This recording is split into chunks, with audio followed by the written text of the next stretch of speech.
Ito yung palabas ng... Ay, ito na pala Medix eh. Oh, yan na yan. Lipa Medix. Oh, ito ang na. bilis. Yay! Di ba? Ang bilis. Ang galing. Nabulaga ako dun ah. Wala namang traffic light na hindi naman natin makita kung no left turn.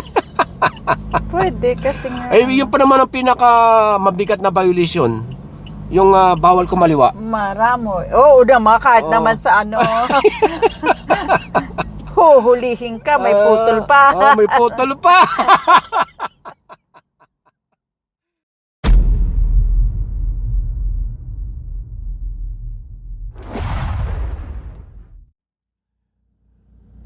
Magandang umaga sa inyong lahat at magandang umaga sa iyo, sweetie. Good morning, Dadat. Good morning po sa inyong lahat. Gala time tayo ngayon. At pupunta tayo ng South, sa Lipa. At mayroon tayong dadayuhing restaurant. Kakaiba ito, kaya sama lang kayo ha. Pero bago tayo pumunta doon, i-update muna namin kayo doon sa may bypass road na may isang taon na rin nating hindi napasadahan. Yung bypass road na makulay. Ay nadadaanan na raw yung papunta doon sa Lipa Medix. Ang nakikita ko kasing kagandahan dito sa bypass road na pupuntahan natin, yung mga hindi pa nakakadaan dito, may iwasan yung kabayanan ng Lipa. Hindi naman lahat ng kabayanan, pero ang nakikita kong madali dito pag pupunta kayo ng Lipa, dati kasi ang exit nito sa Malvar. Oo. Tapos babaybayin nyo itong National Highway, itong President J.P. Laurel. Meron ng Balete exit. So dito, pagkaliwan natin, babaybayin nyo na itong Leveste Highway. Ito, tumbok nyo na itong bypass road. Ngayon itong pakaliwa, yan ang papunta ng Barangay Inosluban. Yan ang pabalik ng Manila. Ngayon, pagka dinidiretso yan, ang labas nito, ayan, wala pa ito dati. Ito yung i-update natin saka itong lugar na ito. Putol pa yan noon eh. Ngayon, nadadaanan na yan. Kung sakaling maglalaro kayo ng golf, dire-diretso na ito sa may Malarayat, natatandaan mo? Yung malapit na sa bundok. Ayan, dito nang, kung sa akin, dito ang madaling daan. Ngayon, babalik tayo at papasadahan natin itong daan na ito. Ito yung nadadaanan na raw. Ang labas naman nito sa may Lipa Medix. Malalaman natin ito pagka nandoon na tayo syempre. Correct. Kaya nga tinawag nating update. Ngayon, malapit lang dito yung pupuntahan nating restaurant. Kakaiba ito. Okay, tara na! Let's go! So andito na tayo sa Star Toll. I-update ko lang kayo yung mga matagal nang hindi nakakadaan dito. Madugo yung traffic dito. Ginagawa kasi. Oo, ginagawa mula doon sa Calamba hanggang dito, nasa Malvar na tayo. Malvar, Batangas. Malamang kung gaano kahaba itong Star Toll hanggang Calamba, hanggang Batangas City. Ganyan din ang gagawin, ano? Oo. Isang oras mahigit kami doon sa na-stuck dyan pagpasok ng Calamba. Hindi lang sa pagpasok ng Calamba, nasa ano pa. Basta dire-diretso. Nasa expressway pa.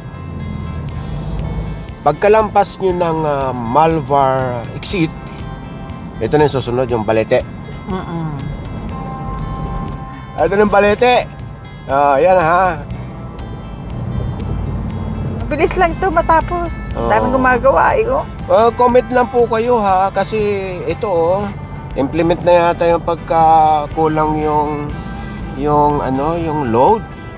Ano ba mangyayari? Matitikitan ba or hindi pa papasokin? Kasi baka may nakaranas na niyan ha, kami hindi.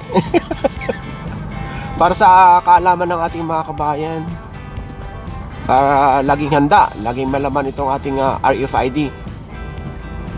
Itong RFID natin ay auto sweep. Yun. Meron pa. Yan. Yung pakanan, siyempre, kabayanan ng Balete. Ay, gala na rin namin kayo dito pagpasok doon sa bypass road. Ito yung Leveste Highway. Sa ilalim natin yung South Luzon Expressway. Ayos, Tartol! Di ba, ang dami natin nabiling mais dito noon. Mais ba yun o? Ano ba yun? Hindi natin matandaan. Ano? Tagal na eh. May isang taon na eh. Hindi tayo bumili ng mais. Ano? Honey. Galing tayo, nag-honey tayo dito. Oo, noon. maraming honeybee dito doon sa Pakanan. Nalimutan ko yung pangalan. Nag-harvest pa nga tayo, di ba? Sarap. Sarap mag-harvest. Lagay mo yung link. Oo, yung link. Sarap nung ikaw mag-harvest tapos kakainin mo yung, Ay, yung katas honeycomb. yung anong tawag doon? Honeycomb. Yung kanyang bahay pa. Sarap. Parang bubble gum na matamis, ano? Sarap talaga. Fresh na fresh. Oo, fresh na fresh. Saka doon galing sa bahay mismo. Balik kaya tayo dun? Pwede, mamaya. Mamaya. Bili tayo ng honey. Wala tayong honey. Lagi naman kitang honey. Ay! Sweetie na sweetie talaga ang Sweetie na sweetie na dating. nga eh. Sugary na. Langgamin na tayo dito. Hindi na tayo langgamin. Hantik na. Hantik na. Hindi na batang sweet. Yun ang simbolo talaga ng sweet. Dahil sa ganitong edad natin, sweet pa rin tayo. Sweetie ka pa din. Diba? Hanggang sa pagtanda. Sweetie ka pa din. Yan. Walang kupas. Ang dami nagtitinda ng prutas. Malapit na tayo. Prutasan na naman. Nako, tanggalin nyo dyan sa sidewalk. Tikitang kayo dyan. Malayo na to, probinsya na to. Aba, may nagre-request. Sana dito rin sa Cavite, sa Batangas. Doon pa nga sa Cebu eh. Hi, Cons! Congratulations po! Congratulations! JP Labella. Congratulations po. Siya ang nagtutor sa atin. Pagka pupunta tayo ng Cebu, si Cons JP Labella. Si JP ay dating anak ng mayor ng Cebu City. Correct. Hindi ko lang alam kung south or north. Dalawa kasi Sentro ba? Oo. Ikaw talaga. Abay, dami natin pinupuntahan, nalilimutan Hindi. na. Basta Cebu. Cebu City mismo. Eto na. May traffic light na ba dati noon dito? Wala pa, no? Ito ng bypass road, Yung padiretso, yung sinabi natin sa map, na kung gusto nyo maglaro ng golf, padiretso na yan ng Malaraya at ayan yung bundok ko. Ngayon ang gagawin natin, kakaliwa muna tayo dito sa Barangay Inusluban, ha? Doon tayo mag-umpisa. Ito na. Wala namang traffic light na hindi naman natin makita kung no left turn. Pwede kasi nga. Ay, yun pa naman ang pinaka mabigat na violation. Yung bawal kumaliwa. Maramo. Oo naman, kahit naman sa huhulihin ka, may putol pa. May putol pa. Ay, nako, sama lang kayo lagi sa amin sa galan dahil tayo masaya. Ito papunta ito doon sa National Highway para lang tayong ang courting U, 'di ba? Parang horseshoe.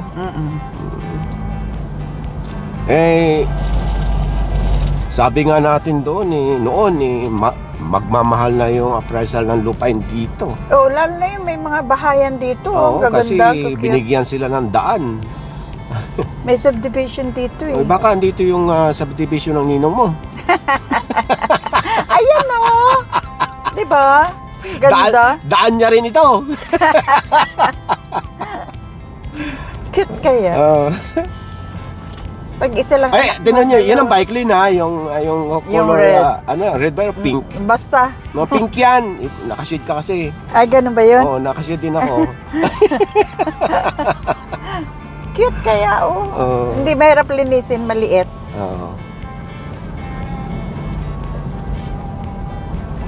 Ganda ng buntok na yun, ano? Mount Malarayat. May Caltex na dito. Oo. Ganda. Tsaka maliwanag pag gabi, may ilaw eh. Ito. Ayun ang dulo. Sana may U-turn bago mag-traffic light. Mag-U-turn tayo, pabalik. Yun din ang ginawa natin noong nakaraan eh. Ayan, Yan ang JP Laurel Yung pakaliwa papunta ng Manila, yung pakanan papunta ng Lipa. Okay, U-turn tayo. Oh, malayo pa. Sige na. Whoop! Yun. Mangilan-ngilan din ang naidagdag dito bukod dun sa nadaan na natin subdivision, ano?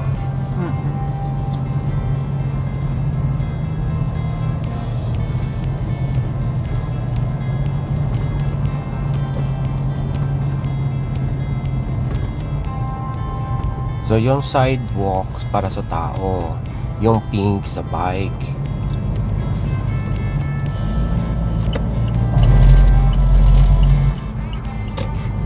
Pupunta naman tayo sa kabilang side. Ang tagos din nun sa JP Laurel. So, ito na yung pinanggalingan natin kayo na. Yung pakanan, yun na yung papunta ng Star Toll. Yung pakaliwa, yun ang papunta ng sinabi kong Malarayat. So, diretso lang tayo, ha? Sayang yung stoplight, hindi pa gumagana. Baka hindi pa pinapagana. Kaya nga. Yung i-update natin na kalsada papuntang Lipa Medics ay hindi pa natin napansin. Hindi Wala, pa, oo. hindi pa natin nasisimulan. Hindi pa Sarado nasisimulan. pa nun eh. Hindi pa nasisimulan yung paggawa. Maganda rin talaga magbiyahe pagka mayroon kang alam na mga bagong daan katulad nito. Ibig sabihin, nakikita mo talaga yung improvement ng Pilipinas, mapa metro, provinces. Lahat ng...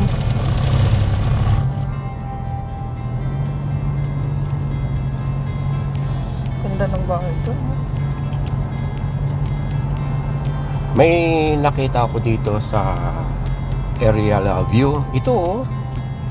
Ay, Ayan, oo. yung pinakakanto na yan. Nag-split siya. Oo, ito yung sa kanan, yung padiretso na yan.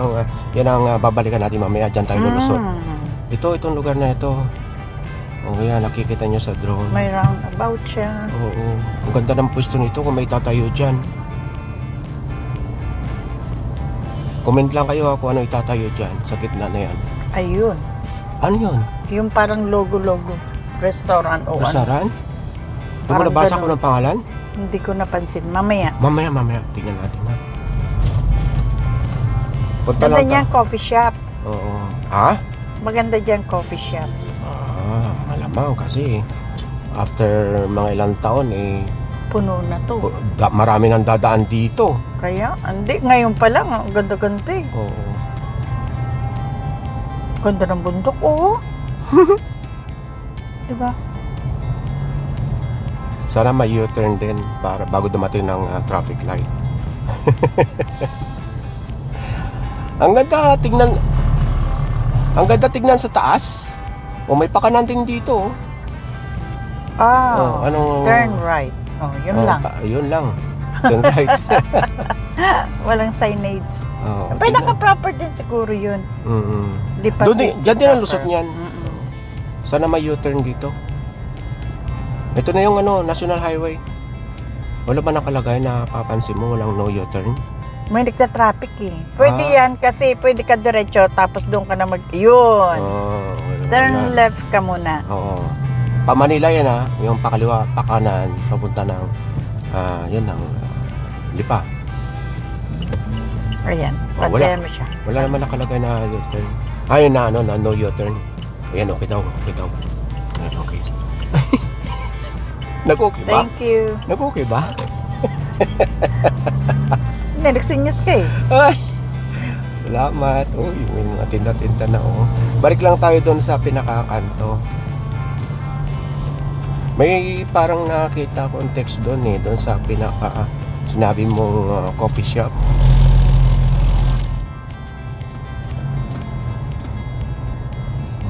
Hindi yung baka.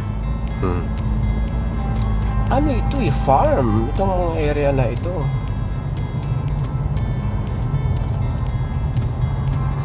Hiniwa lang itong bypass road.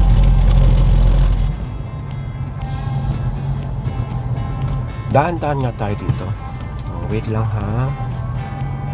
Dito sa gilid. Para mabasa ko ha. Ayan, yun o. Basahin mo, talasan mo mata mo ha. Lakihan mo. Walang nakalagay eh. Wala. Barako Triangle. Barako? Oo. O, coffee shop nga yun, Barako eh. Ay patay tayo. Wala, ikot tayo doon sa kabila. Wala, walang kaliwaan dito eh. Ikot lang tayo doon. Ikot lang tayo ha. Para makalusot doon sa isang bagong bukas na daan. Ang dami palang camera dito. Ha? Maraming kamera, baka tayo mahuli. Ayan, Yan. yan. Wala naman nakalagay na no U-turn, ano? Oh. May mga butas naman eh. Ayun, oh, may arrow. Yehey. Hindi tayo mahuhuli. Kaso itong isang ito, yan ang bawal. Kasi, Pag U-turn, diyan ka nakapark. Walang ganyanan. kaya nga, hirap mali. eh, oh. Maling-mali ang lugar mo. Sige, ito yung sinasabi ko. Oh. Ayan oh, ayan oh. Hirap eh. Yeah. Paano kung malaki? Oh. Kung malaki, talaga nagbabaan pa. Oh, ay, kung malaki yung Mali kayo, U-turn. kuya. Oh, mali yan ha.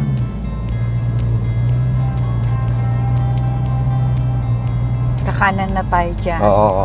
Katulad ng nakikita nyo sa drone.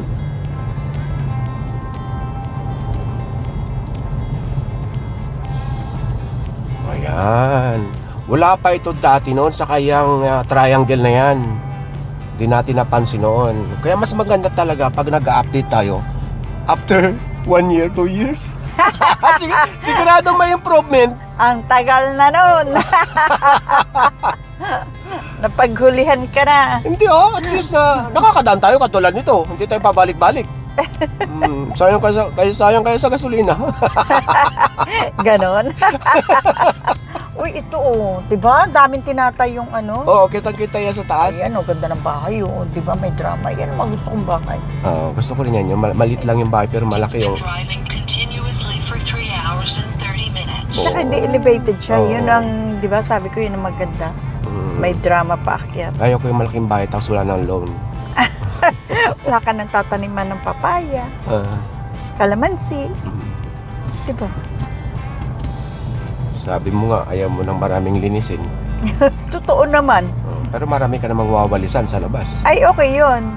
Uy, ang ganda nito. May exercise Yun yung ka. bahay na yun. Sabungan yan. Sabungan ba? Oo. Talaga Pabilog eh. Talagang sabungira ka talaga. May sabong Oo nga, no? Daming tao. Mm. Sa dalawa lang kasi pupustahan mo dyan. Ano? Sa meron at saka sa wala.